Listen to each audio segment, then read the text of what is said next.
think that of the missions that we've talked about so far, this is like the one where the USIA is the most directly involved. Basically what I'm saying is everything's corrupted, nothing makes sense, everything is a lie, and we're super soldiers. That's pretty cool. You know, looking back at all of our previous missions, all of the threads collide here.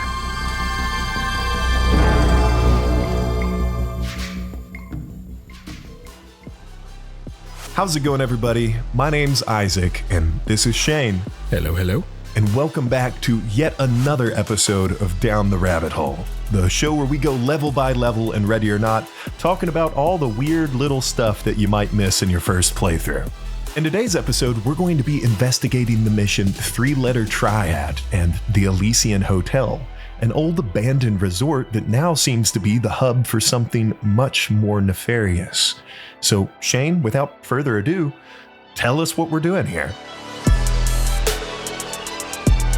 So the basic concept of this mission is that this once luxury resort has now been abandoned and overtaken by pirates and some kind of paramilitary group.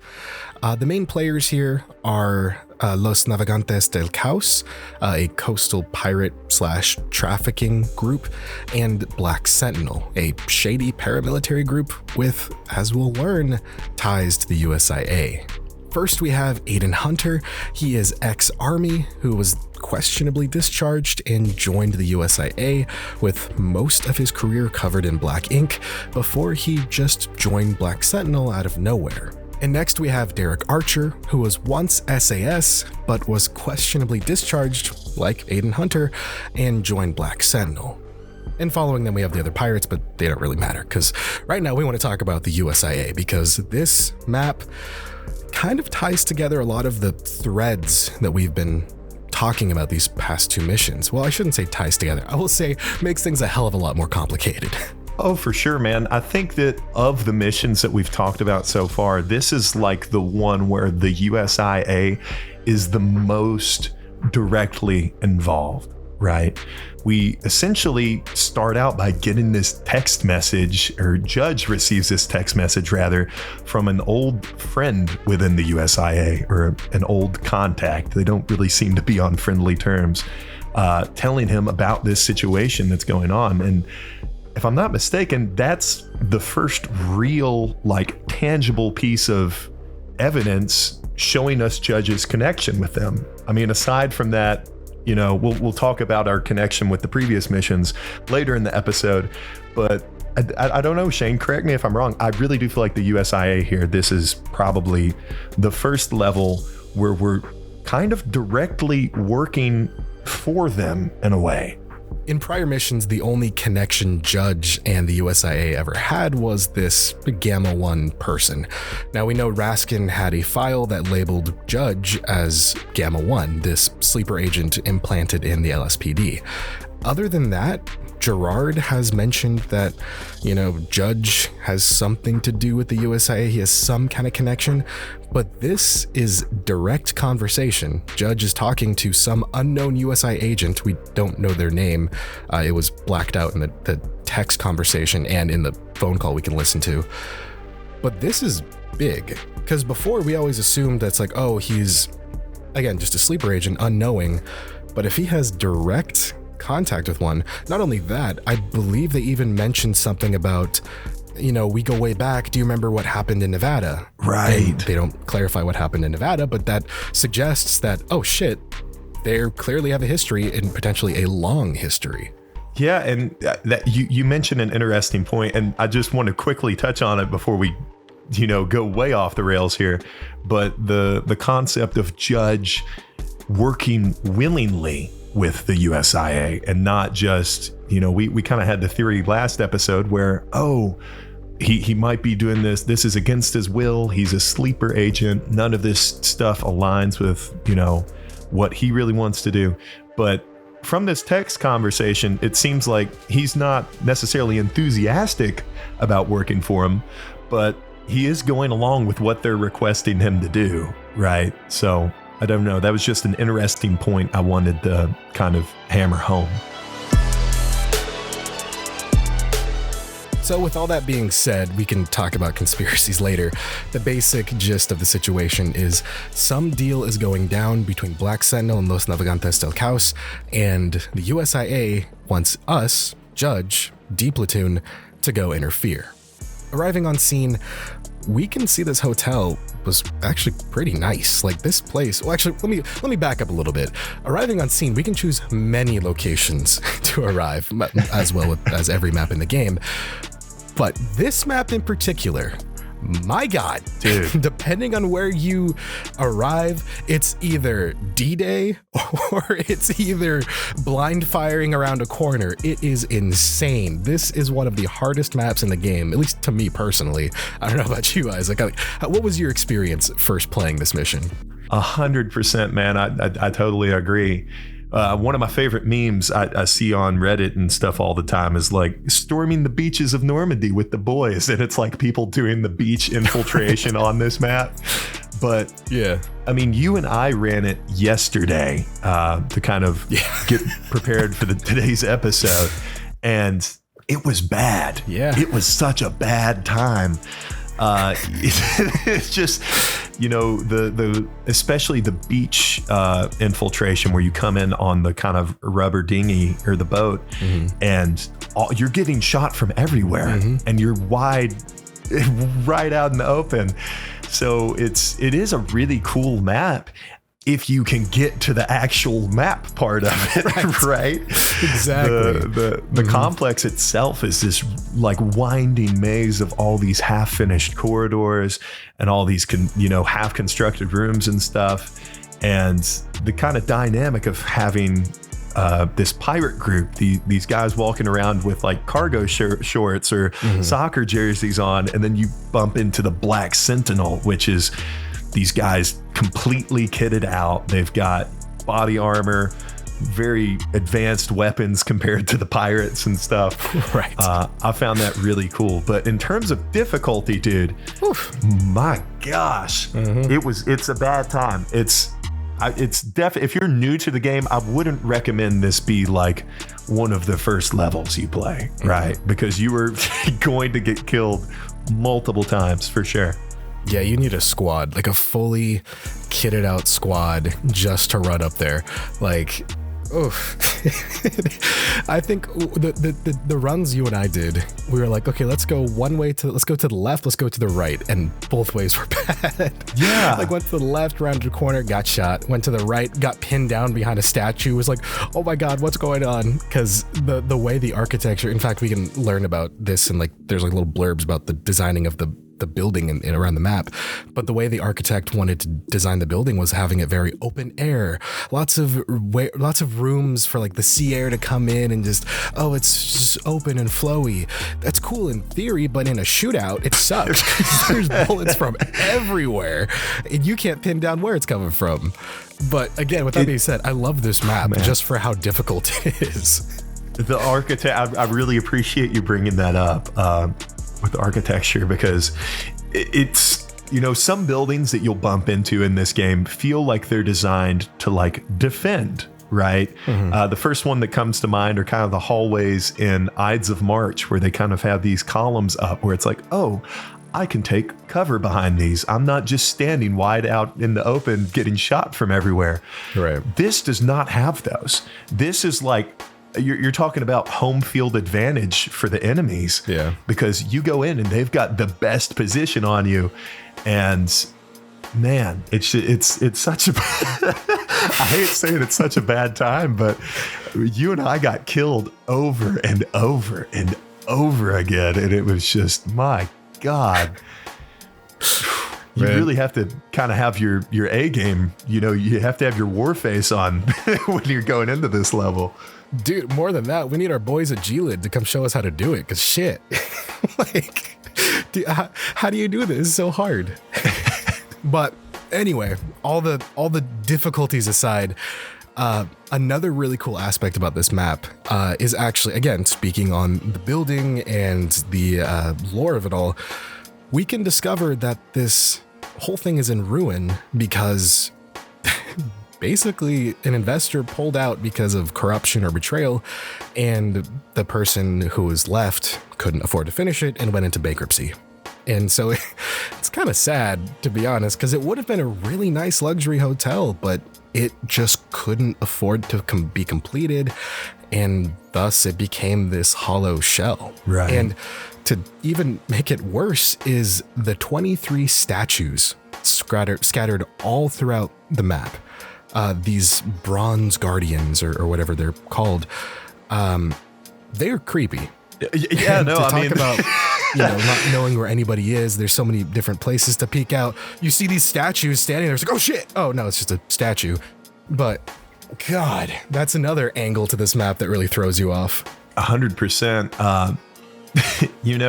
The first one that everybody kind of talks about in this game, there's a lot of fake outs that I like in the gameplay.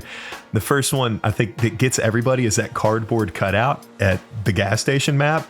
Oh, everybody sees that. Yes, but this level is like filled with these, the statues, all of these, you think they're enemies, and everything's so dark and dimly lit when you turn a corner. And as we mentioned before, you're getting shot at from everywhere. So you turn a corner, your fight or flight's already going. You see this figure, you start shooting it, and then you're like, oh, I just dumped a mag on this creepy statue. Great. And you know what? This actually reminds me of a point that I want to bring up. As we mentioned in the briefing, that Black Sentinel is a paramilitary group, and at least one member is ex-SAS, with another being ex-USIA, so it stands to reason that a lot of these other operators are potentially special forces or highly trained military individuals. So that stands to reason, it's like, holy shit, how could a SWAT team go up against them? And I would argue, if any map in this entire game, canonically the entire squad dies but Judge, I feel like it would be this map. 100%. This would, obviously Judge survives because the game continues, but to me this implies Judge has some serious training. If he can go up against these operators, again, potentially ex-special forces operators, and he gets away scot-free, or not scot-free, but unscathed somewhat. Right. That's insane, but also says a lot about his character. I agree. And I think it really does go to show how much funding or how much kind of attention the USIA put into him in particular, because he's been kind of their go-to guy when like shit hits the fan for them. You look at our previous episodes with Gerard Scott or Elaine Raskin, the two former USIA agents that eventually went rogue and either started working against them or was just, sort of not in the best interests of the USIA. Mm-hmm. And who else is sent in but Judge, right? They send in the guy that's this, I hate to use the term super soldier, but at this point, I mean, you're sending him and a SWAT team out to what would otherwise be certain death for, I think, any other SWAT team. It's really interesting to see that kind of dynamic, that Judge is just so strong. The further that we make our way through this mission, though, the more that we'll start to find evidence of this trade deal going down between these two groups. It would seem that the Black Sentinel is trading a chemical weapon to these pirates in exchange for a scientist, one Dr. Schwartz. In fact, we can actually find an audio recording of Aiden Hunter, one of the group's leaders, planning to betray the pirates after this trade deal goes down. And Shane, if we take a more kind of practical look at this situation, we can see how out of their depth the pirates are here. Substantially.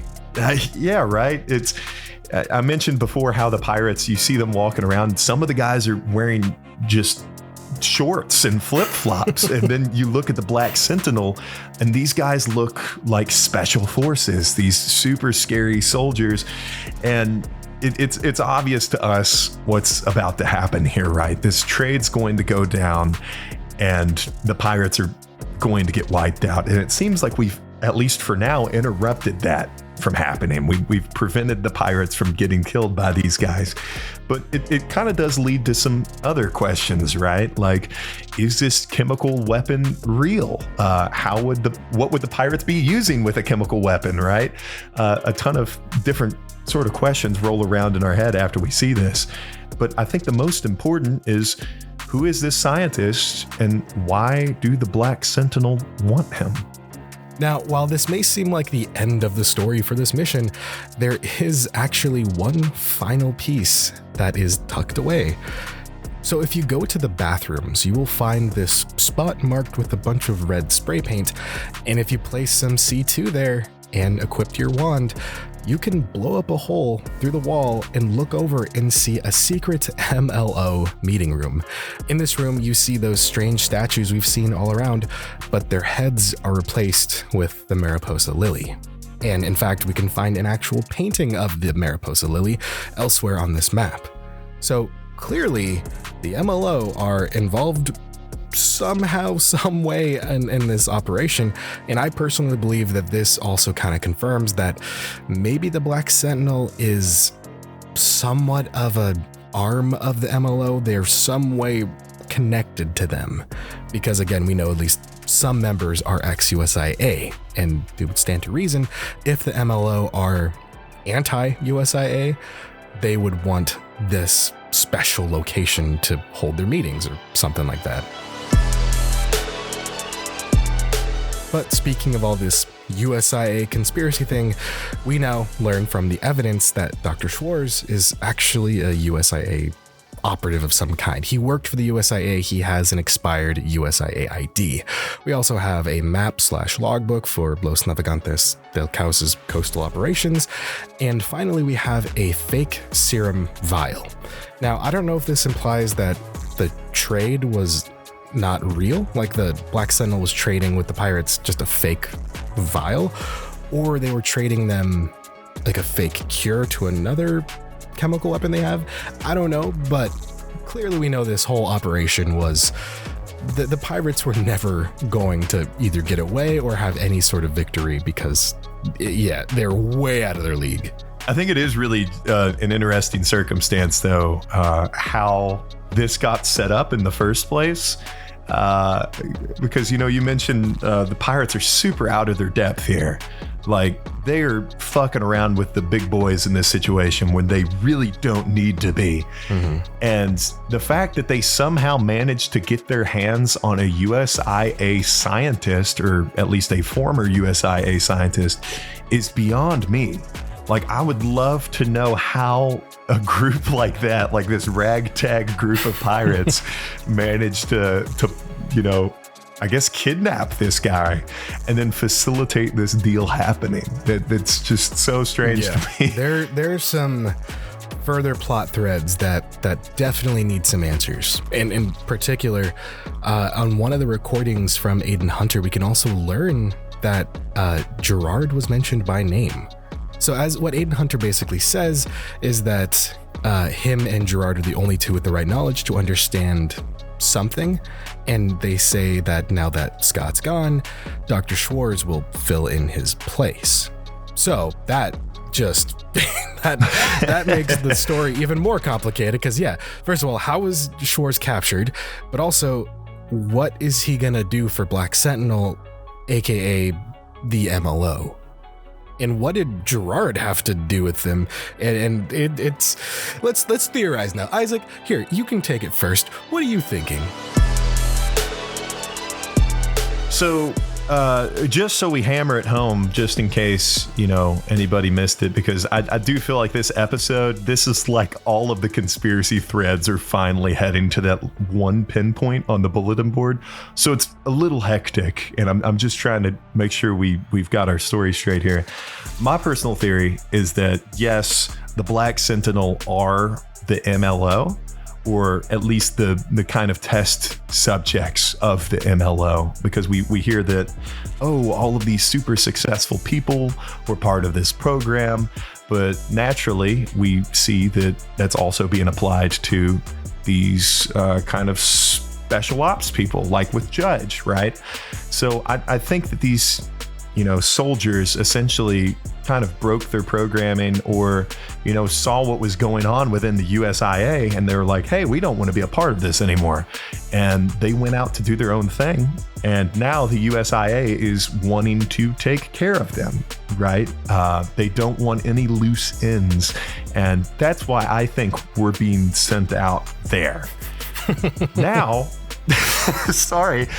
The reason I think that the Black Sentinel wants Dr. Shores is because he might have some sort of ideas on how they can get cured or how they can strike back against this program to stop it from running. I mean, how better of a way to get back at the people that made you this way than to get the guy that facilitated it in the first place? I don't know. Yeah. It gets so complicated and so hectic so quickly. And, looking back at all of our previous missions, all of the threads collide here, right? So I'm kind of interested on hearing your theory as well, Shayne. So, okay, let's break it down like piece by piece. Right. So we know Gerard was ex-USIA. He was an analyst. Correct. And something happened to him, and then he went crazy and decided to develop aerosolized ricin to basically send to, I guess, USIA agents or MLO, just basically send these packages of poison to kill a bunch of people. Right. Following this, we have Elaine Raskin, who once again was USIA, but then quit or was fired or whatever, and then started a cult where she manipulated battered women to murder men. And from there, we learn that's where we get the threads that, she kind of saw a little bit, she oversaw at least some facet of this mind control operation. Because again, going back a little bit from Gerard, I believe the exact quote is they want to make, was it programmable soldiers or just like the perfect soldiers or perfect police officers or something? They want perfect operatives, I believe, or perfect, incorruptible. Yeah, incorruptible police officers. Yeah. They want to develop incorruptible police officers via some kind of mind alteration, MK Ultra crazy shit. And Raskin, at least some point in her career, was tasked with overseeing Gamma 1, who was placed in a job with high stress, not a high chance of survival, in a law enforcement agency, and then it's basically strongly suggested, if not outright confirmed, that David Judge Beaumont, our player character, is Gamma 1, aka the sleeper agent. Now, this map basically says that I'm getting somewhere, I promise. Also, forgot to mention, Gerard also reached out to Raskin, too, in some way, trying to warn her of something. So Gerard also has contacted Aiden Hunter to warn him of something else. And again, we know Aiden Hunter is ex-USIA, so they may have had some kind of contact in the past. What does this all mean, you may ask? I'm asking myself the same question. I think what it's all saying is the USIA somehow figured out how to perfect some mind alteration experiment. MK Ultra succeeded, and they could reprogram people. Following that, there is something called the first cohort, which we learn about briefly. It's some kind of thing that allegedly failed. Now, the first cohort may have been this group of programmed soldiers, or as you said, super soldiers, which I think it's fitting because you could program them with like the best tactics and shit, and they would basically be super soldiers. Exactly. So Judge was a member of these programmed soldiers. A small segment of these programmed soldiers broke their programming, but kept the knowledge of all this crazy shit the USIA did, and thus formed the MLO in order to take them down or get revenge or something along those lines. That's where I'm at now. I think that's the direction they're going.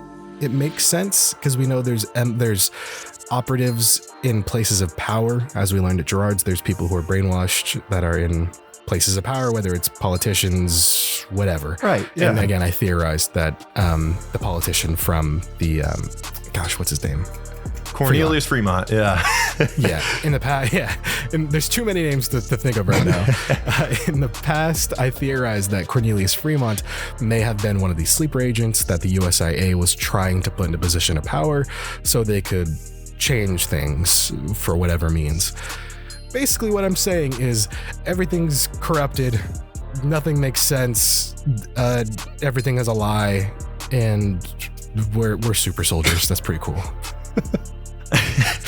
And I mean, and I just want to quickly touch on a point that you made a second ago that I hadn't really considered before, but we do see evidence of in Gerard's cabin of the first cohort, and it being this kind of stain on the USIA that they want to forget.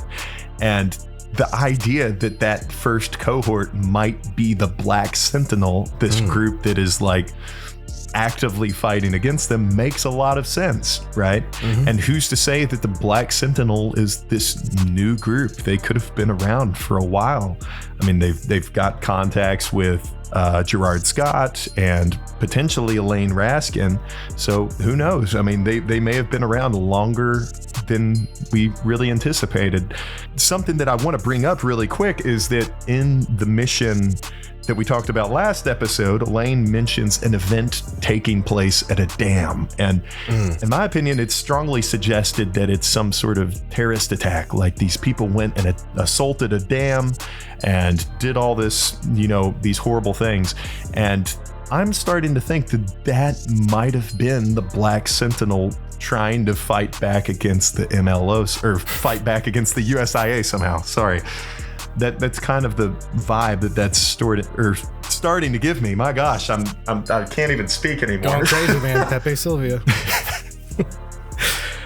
But yeah, if they were the group that attacked the dam, then that leads into a whole other problem, because we know that the USIA are trying to do something to Los Sueños. I believe it's mentioned that Los Sueños is their favorite playground. Exactly. So it would stand to reason if you attack a dam, and again, Los Sueños is analogous towards LA. And I did the math at one point, but LA gets a lot of their power from a hydroelectric plant nearby. And if it's similar to that in Ready or Not, destroying that would take out a huge chunk of their power. And we already know that Los Sueños is already on the outs. They already have garbage strikes. They have just poor infrastructure. Just everything sucks. Now, on top of that, they're about to have an energy crisis. That ruins everything for these guys. Right. That is not good. I mean, you have this organization trying to experiment on its citizens, allegedly, and now you have another group trying to shut this group down, but it also impacts the civilians too. So basically, if you live in Los Sueños, you're screwed. It's as simple as that. But with all those crazy conspiracies aside, I think that just about covers it for today. That's all we really have on this USIA storyline as of right now. Perhaps we'll bump into them in the Black Sentinel in the future, but for now, we can't really be certain. If you enjoyed today's episode and you're interested in following us on other platforms, you can find me on YouTube under Isaac Morgan, or on Instagram at the Isaac Morgan. And you can find me on YouTube at Shayne Please Shut Up, or Shayne No One Cares, or on Instagram at Shayne the Doyle, where I usually just post pictures of my dog. So if you're interested in that, you can go there. I don't really do much else there, but But as always, thank you guys so much for taking the time out of your day to listen to our crazy little podcast here. And remember, kids, don't overestimate your abilities as a pirate. Good night, everybody. Good night, everybody.